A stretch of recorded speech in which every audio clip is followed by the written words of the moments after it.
ভোটে থাকবে আইন শৃঙ্খলা বাহিনীর 9 লাখ সদস্য, 25,000 বডি ক্যামেরা, বলেছেন স্বরাষ্ট্র উপদেষ্টা।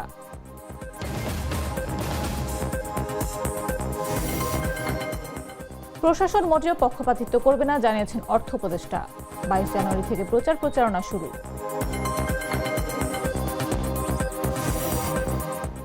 হাইকোর্টের আদেশে ভোট স্থগিত, সাক্ষ্য নির্বাচন স্থগিতাদেশের বিরুদ্ধে চেম্বার আদালতে আবেদন।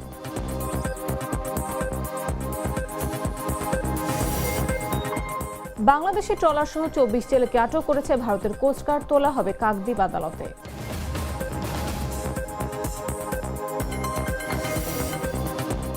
এবং বাংলাদেশে টি-20 বিশ্বকাপে অংশ নিয়ে অনিশ্চয়তা, 21 জানুয়ারি জানানো হবে চূড়ান্ত সিদ্ধান্ত।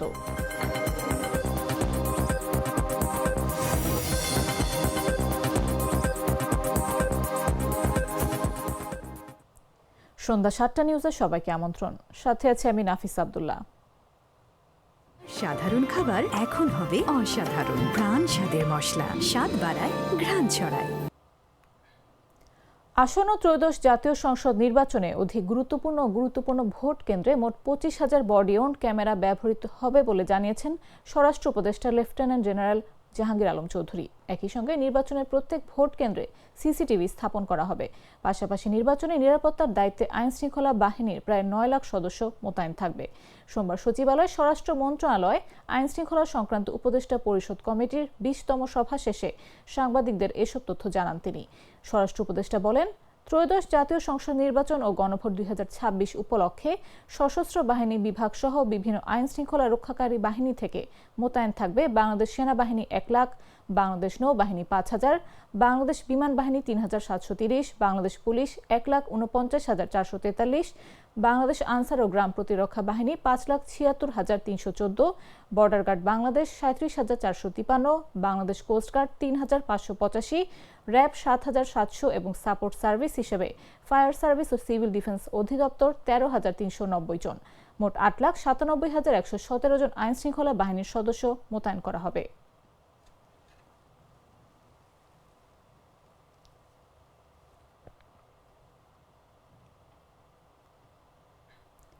4 দশক পেরিয়েও কেন প্রাসঙ্গিক জিয়াউর রহমান? স্বাধীনতা যুদ্ধের হিরো থেকে রাষ্ট্রনায়ক, তার নেতৃত্ব বাংলাদেশকে নতুন রাজনৈতিক পথে এগিয়ে নিয়ে যায়। বহুদলীয় রাজনীতির পুনঃপ্রবর্তন, জাতীয়তাবাদের সংজ্ঞা, কূটনীতি ও অর্থনৈতিক উন্নয়নে তার অবদান চিরস্মরণীয়। সার্ক গঠন, জাতিসংঘে অস্থায়ী সদস্য পদ ও গ্রামীণ উন্নয়ন সবই তার শাসনামলের প্রতিফলন। যুদ্ধক্ষেত্র থেকে রাষ্ট্র পরিচালনার কেন্দ্রে ওঠা এই নেতার রাজনৈতিক ও রাষ্ট্রচিন্তায় প্রভাব আজও প্রাসঙ্গিক। বিস্তারিত জাগো ডেস্ক রিপোর্টে। আমরা বেঁচে থাকবার মতো বেঁচে থাকতে চাই। আপনারা নেতৃত্ব দিতে চান, আপনাদেরকে জনগণের মধ্যে যেতে হবে। 4 দশক পেরিয়েও কেন বারবার আলোচনায় আসেন জিয়াউর রহমান? কেন বাংলাদেশের রাজনীতি, কূটনীতি আর রাষ্ট্রচিন্তায় তার নাম এখনো গুরুত্বপূর্ণ? সমস্ত রাস্তা বাঁধে দুপাশে, নদীর পাড়ে, খালের পাড়ে ফলের গাছ লাগান। একদিকে যেমন আপনাদের পুরানি কাঠের চাহিদা মিটবে, অন্যদিকে বিপুল পরিমাণে ফল উৎপাদন করতে পারবেন। বাংলাদেশের সাবেক রাষ্ট্রপতি ও মুক্তিযুদ্ধের অন্যতম সেক্টর কমান্ডার শহীদ জিয়াউর রহমান একটি অধ্যায়ের নাম, যে অধ্যায় আজও দেশের ইতিহাসে প্রভাব রেখে চলেছে। ব্যবসা বাণিজ্য করতে পারে, শান্তিতে রাত্রেবেলা নিদ্রা যেতে পারে। 1975 সালের রাজনৈতিক অস্থিরতার পর এক কঠিন সময় রাষ্ট্র ক্ষমতার দায়িত্ব নেন জিয়াউর রহমান। সেই সময় তিনি বাংলাদেশকে নতুন এক রাজনৈতিক পথে এগিয়ে নেয়ার উদ্যোগ নেন। তার শাসনামলের অন্যতম গুরুত্বপূর্ণ পদক্ষেপ ছিল বহুদলীয় রাজনীতির পুনঃপ্রবর্তন। একদলীয় শাসন থেকে বেরিয়ে জনগণের অংশগ্রহণমূলক রাজনীতির সুযোগ তৈরি হয়, যা দেশের রাজনৈতিক ধারায় একটি মৌলিক পরিবর্তন আনে। আরেকটি উল্লেখযোগ্য অবদান হল বাংলাদেশি জাতীয়তাবাদের ধারণা। ভাষা ও সংস্কৃতির পাশাপাশি ভূখণ্ডকে জাতীয় পরিচয়ের ভিত্তি হিসেবে তুলে ধরেন তিনি। এর মাধ্যমে বহুজাতিক ও বহুধর্মীয় সমাজকে এক ছাতার নিচে আনতে চেয়েছিলেন জিয়াউর রহমান। পররাষ্ট্রনীতির ক্ষেত্রেও তার ভূমিকা ছিল তাৎপর্যপূর্ণ। তার নেতৃত্বে বাংলাদেশ চীন, যুক্তরাষ্ট্র, সৌদি আরব সহ মুসলিম বিশ্বের সঙ্গে কূটনৈতিক সম্পর্ক জোরদার করে। দক্ষিণ এশিয়ার দেশগুলোর পারস্পরিক সহযোগিতার প্ল্যাটফর্ম সার্ক গঠনের ক্ষেত্রেও তিনি অগ্রণী ভূমিকা পালন করেন। তার শাসনামলেই বাংলাদেশ জাতিসংঘ নিরাপত্তা পরিষদের অস্থায়ী সদস্য নির্বাচিত হয়। অর্থনৈতিক ও সামাজিক উন্নয়নের লক্ষ্য নিয়ে তিনি ঘোষণা করেন ১৯ দফা কর্মসূচি। কৃষি উৎপাদন বৃদ্ধি, খাদ্যের স্বয়ংসম্পূর্ণতা, গ্রামীণ উন্নয়ন, খাল খনন ও প্রশাসনের বিকেন্দ্রীকরণ এসব উদ্যোগ তৎকালীন গ্রামীণ সমাজে ব্যাপক সাড়া ফেলেছিল। শহীদ জিয়াউর রহমান ছিলেন এমন একজন নেতা যিনি যুদ্ধক্ষেত্র থেকে রাষ্ট্র পরিচালনার কেন্দ্রে উঠে এসে বাংলাদেশের রাজনীতি ও রাষ্ট্রচিন্তায় স্থায়ী ছাপ রেখে গেছেন। নিউজ ডেস্ক, জাগো নিউজ। অর্থ মন্ত্রণালয় এবং বিজ্ঞান ও প্রযুক্তি মন্ত্রণালয়ের উপদেষ্টা ডক্টর সালেউদ্দিন আহমেদ বলেছেন, নির্বাচন হবে, কোথাও লেভেল ফিল্ড প্লেইং এর অভাব নেই। আমরা কোনো প্রার্থীর সঙ্গে কথা বলছি না, আমরা জনগণের সঙ্গে কথা বলছি। তারা যেন সমান সুযোগ পায় এটা প্রমাণ করবেন। প্রশাসন মোটেও পক্ষপাতিত্ব করবে না। সোমবার বিকেলে লক্ষ্মীপুর সদর জেলা পরিষদ হলরুমে আয়োজিত গণভোট সংক্রান্ত জনসচেতনতামূলক সভা শেষে সাংবাদিকদের প্রশ্নের জবাবে তিনি এসব কথা বলেন। ছাত্রদলের নির্বাচন কমিশন ঘেরাও বিষয়ে অর্থ উপদেষ্টা বলেন, বিষয়টি নির্বাচন কমিশন দেখবে। ২২ জানুয়ারি প্রচারণা শুরু হবে। এরপর যদি কেউ সভা সমাবেশ করে সেটা নির্বাচন কমিশনের আয়ত্তে। তিনি আরও বলেন, বাংলাদেশকে আরও ভালো জায়গায় দ্রুত নিয়ে যেতে হবে। এটি সবচেয়ে বড় চ্যালেঞ্জ। আপনি যাকে ভোট দিয়েছেন তিনি হোক আর অন্য কেউ হোক, আপনার সমান অধিকার তাকে দিতে হবে। মানুষ হবে অডিটরের মতো। অডিটর যেমন নিরীক্ষা করে টাকা পয়সার হিসাব চায়, আপনারাও টাকা পয়সা কাজকর্মের হিসাব পাবেন। এতে আপনারা গ্রহণযোগ্যতা পাবেন। এটি হবে ১২ ফেব্রুয়ারি নির্বাচনের সবচেয়ে বড় সাফল্য। নির্বাচন তো হয় এখন যে লেভেল প্লে ওনারা জান, উনি রিটার্নিং অফিসার কোথায় কার এগেন্সে কি ইস্যু করে। আমি তো আরো 2টা জেলায় গেলাম, কোথাও কিন্তু লেভেল প্লেইং ফিল্ডের অভাব নাই। আর আমরা যে যাচ্ছি, আমরা কিন্তু ক্যান্ডিডেটের সাথে কোনো ক্যান্ডিডেটের সাথে কথা বলছি না, আমরা কোনো ক্যান্ডিডেটের কোনো ডিফারেন্সের সাথে কথা, আমরা মানুষের জনগণের সাথে কথা বলছি, যাতে যে কোনো পার্টির থেকে আর তার কোনো সমান সুযোগ পায়। এটা হলো সে তিনি প্রমাণ করবেন। এবং প্রশাসন মোটেও কোনো ইসে করবে না, ডিসক্রিমিনেট করবে না। এখন এটা নির্বাচন কমিশন দেখবে, কারণ এখন থেকে বিশেষ করে যখন আপনার প্রচারের সময়টা শুরু করে 22 তারিখ থেকে বোধহয়, এরপরে কিন্তু কোনো যদি সভা সমাবেশ করে সেটা সিলেট শাহজালাল বিজ্ঞান ও প্রযুক্তি বিশ্ববিদ্যালয়ের কেন্দ্রীয় ছাত্র সংসদ ও হল সংসদ নির্বাচন 4 সপ্তাহ স্থগিত করেছে হাইকোর্ট। বুধবার ভোট গ্রহণ হওয়ার কথা ছিল। বিশ্ববিদ্যালয় প্রশাসন এই আদেশের বিরুদ্ধে আপিল করেছে। সোমবার বিকেলে আপিল বিভাগের চেম্বার আদালতে আবেদন করা হয়। বিশ্ববিদ্যালয়ের পক্ষে ছিলেন অ্যাডভোকেট মোহাম্মদ সাদ্দাম হোসেন। রাষ্ট্রপক্ষে ছিলেন অতিরিক্ত অ্যাটর্নি জেনারেল অনিক আর হক। রিট দায়ের করেন শাকসু নির্বাচনে স্বতন্ত্র প্রার্থী মমিনুর রশিদ শুভ সহ 3 প্রার্থী। রিটে বলা হয়েছে, জাতীয় সংসদ নির্বাচনের আগে সব ধরনের নির্বাচন বন্ধ রাখার নির্দেশনা রয়েছে। এদিকে নির্বাচনের প্রচারণার সময় গতকাল 12 ঘন্টা বাড়ানো হয়। প্রার্থীরা আজ রাত 9টা পর্যন্ত প্রচারণা করতে পারবেন। মূল ভোট গ্রহণ আগামীকাল সকাল 9টা থেকে অনুষ্ঠিত হওয়ার কথা থাকলেও হাইকোর্টের আদেশে এটি স্থগিত হলো। 4 সপ্তাহ পর নতুন তারিখে নির্বাচন হতে পারে।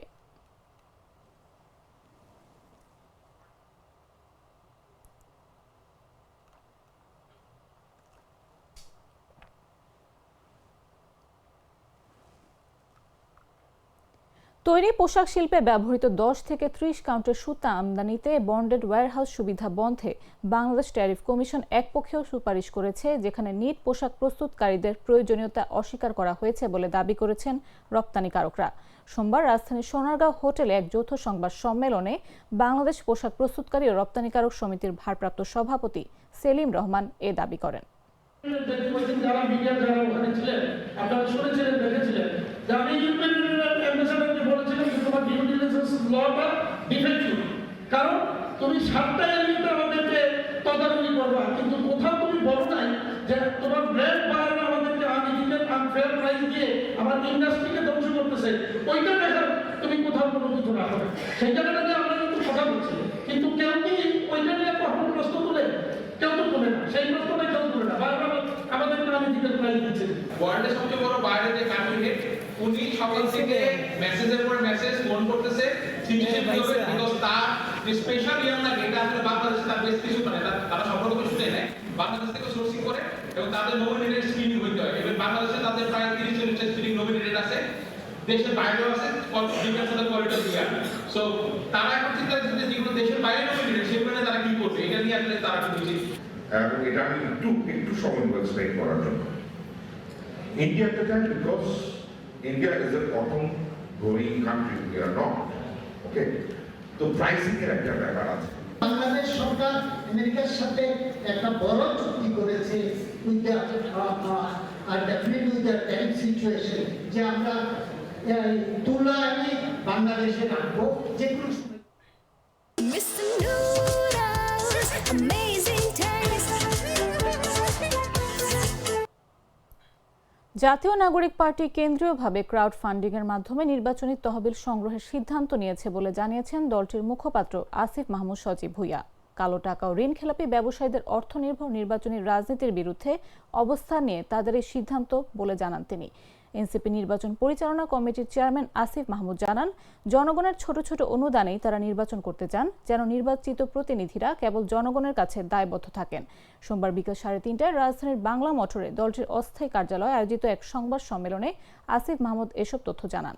জাতীয় নাগরিক পার্টির যেই প্রার্থীকে আপনার পছন্দ হয় অথবা জাতীয় নাগরিক পার্টিকে আপনারা ডোনেট করুন এবং এই নির্বাচনী যে বৈতরণী সেটা পার হতে সহযোগিতা করুন, এবং আমরা আপনাদের অর্থে, আপনাদের সহযোগিতায়, আপনাদের সমর্থনে নির্বাচিত হলে জাতীয় নাগরিক পার্টির প্রার্থীরা আমরা সংসদে গিয়ে আপনাদের ভয়েসটাই রেজ করব। আমরা যদি অন্যান্য দলের মতো কোনো ব্যবসায়ের অর্থে কিংবা কোনো ঋণ খেলাপির অর্থে নির্বাচিত হই, তাহলে আমরা সংসদে গিয়েও সেটাই প্র্যাকটিস করার সম্ভাবনা বেশি এবং সেই ব্যবসায়ীদেরই বেনিফিট দেওয়ার সম্ভাবনা বেশি। কিন্তু আমরা যদি আমরা মনে করি যে আমরা জনগণের সমর্থন নিয়ে, জনগণের সহযোগিতা নিয়ে সেখানে যেতে চাই এবং জনগণের প্রতি আমাদের একমাত্র দায়বদ্ধতা থাকুক, সেটা আমরা চাই। বাছাইকৃত লাল সরিষার দানা থেকে তৈরি হয় প্রাণ সরিষার তেল, আসল ঝাঁঝে আসল স্বাদে। জানাবো আন্তর্জাতিক সংবাদ।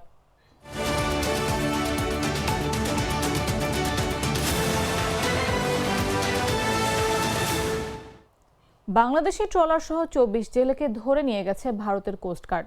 জব্দ ট্রলারটির নাম FB সাফওয়ান। আটক বাংলাদেশি জেলেদের পশ্চিমবঙ্গের দক্ষিণ 24 পরগনা ফ্রেজারগঞ্জ কোস্টাল থানায় হস্তান্তর করা হয়েছে। ফ্রেজারগঞ্জ কোস্টাল থানা সূত্রে জানা গেছে, গত রোববার রাতে ভারতীয় উপকূল রক্ষী বাহিনীর একটি জাহাজ আন্তর্জাতিক জলসীমার কাছে টহল দিচ্ছিল। সে সময় তারা আন্তর্জাতিক জলসীমা লঙ্ঘনের অভিযোগে একটি বাংলাদেশি ফিশিং ট্রলার আটকায়। ট্রলার থেকে আটক করা হয় 24 জেলেকে। প্রাথমিক জিজ্ঞাসাবাদে স্বীকার করেছেন তারা সবাই বাংলাদেশের নাগরিক। সোমবার সকালে 24 জেলে সহ আটক ট্রলারটি পশ্চিমবঙ্গের দক্ষিণ 24 পরগনার ফ্রেজারগঞ্জে নিয়ে আসা হয়। পরে তাদের ফ্রেজারগঞ্জ কোস্টাল থানা পুলিশের হাতে তুলে দেওয়া হয়। আটক জেলেদের বিরুদ্ধে ভারতীয় জলসীমায় অনুপ্রবেশের অভিযোগ আনা হয়েছে। মঙ্গলবার তাদের কাকদ্বীপ মহকুমা আদালতে তোলা হবে।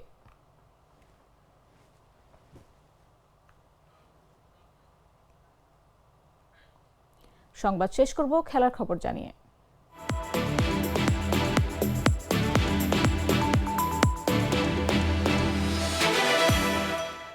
ভারতে বাংলাদেশ দলের টি-20 বিশ্বকাপ খেলা নিয়ে চলছে অনিশ্চয়তা।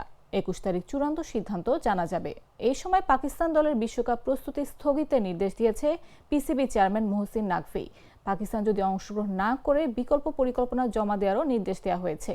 এদিকে বাংলাদেশকে সমর্থন জানিয়ে পাকিস্তান তাদের নিরাপত্তা সংক্রান্ত উদ্বেগকে যৌক্তিক বলেছে। বিস্তারিত ডেস্ক রিপোর্টে। ভারতের মাটিতে বাংলাদেশের টি-20 বিশ্বকাপ খেলা নিয়ে চলছে অনিশ্চয়তা। 21 তারিখ চূড়ান্ত জানা যাবে এ ব্যাপারে। এর মাঝে খবর এসেছে পাকিস্তান দলের বিশ্বকাপ প্রস্তুতি স্থগিতের নির্দেশ দিয়েছে পিসিবি চেয়ারম্যান মোহসিন নাকভি। পাকিস্তানের সংবাদ মাধ্যম পাকিস্তান অবজারভার এই খবরটি জানিয়েছে। সূত্রের বরাত দিয়ে তারা জানিয়েছে, ভবিষ্যৎ করণীয় সম্পর্কে পরবর্তী সময়ে টিম ম্যানেজমেন্টকে অবহিত করা হবে।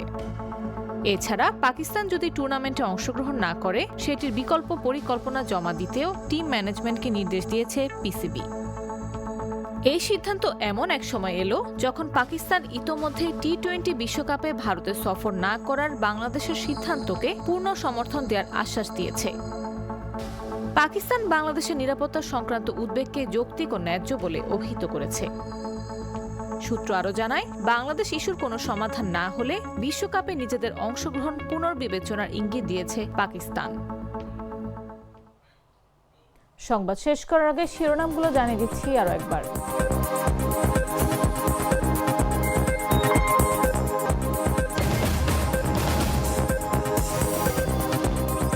ভোটে থাকবে আইন শৃঙ্খলা বাহিনীর 9 লাখ সদস্য, 25,000 বডি ক্যামেরা বলেছেন স্বরাষ্ট্র উপদেষ্টা।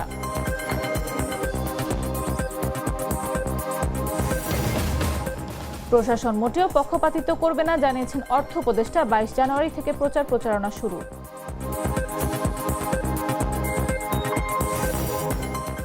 হাইকোর্টের আদেশে ভোট স্থগিত, সাকষ্য নির্বাচন স্থগিতাদেশের বিরুদ্ধে চেম্বার আদালতে আবেদন।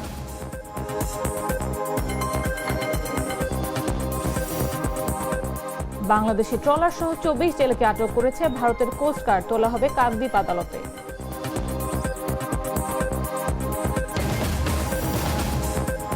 এবং বাংলাদেশের টি-20 বিশ্বকাপে অংশ নিয়ে অনিশ্চয়তা, 21 জানুয়ারি জানানো হবে চূড়ান্ত সিদ্ধান্ত।